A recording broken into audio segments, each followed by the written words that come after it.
നമ്മളിവിടെ ഉണ്ടാക്കാൻ പോകുന്നത് പപ്പായ മിൽക്ക് ഷേക്കാണ്. ഇത് അതിലേക്ക് ആവശ്യമായ സാധനങ്ങൾ: പപ്പായ, ഷുഗർ, മിൽക്ക് പൗഡർ, ബദാം പൊടിച്ചത്, 1 ഗ്ലാസ് മിൽക്ക്, മിക്സിയുടെ വലിയ ജാറ്, ഷുഗർ, മിൽക്ക്. ഈ മിൽക്ക് പൗഡർ സ്വല്പം വെള്ളം ഒഴിച്ച്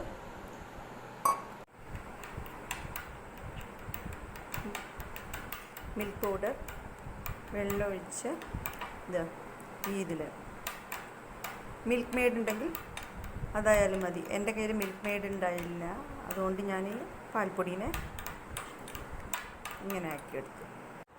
പപ്പായ അടിച്ചത് റെഡി ആയിട്ടുണ്ട്. ഇനി നമുക്കിത് സെറ്റ് ചെയ്യാം.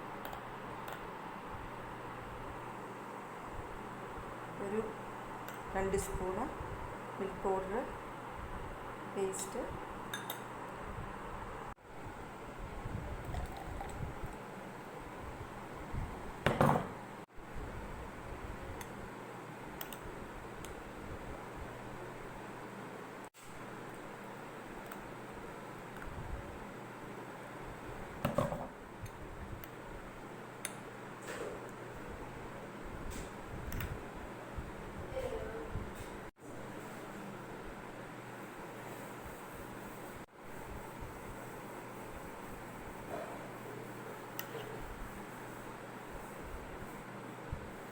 ഏറ്റവും മേലെ കുറച്ച് ബദാം പൊടിച്ചത്.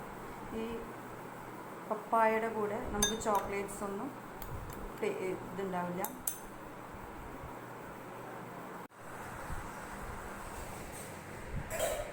നമ്മളിത് തയ്യാറാക്കിയതും വേഗം ഉപയോഗിക്കണം. കുറേ നേരം എടുത്ത് വയ്ക്കാൻ പാടില്ല. അപ്പോഴേക്ക് എടുത്ത് വെച്ചാൽ ടേസ്റ്റ് വ്യത്യാസം വരും.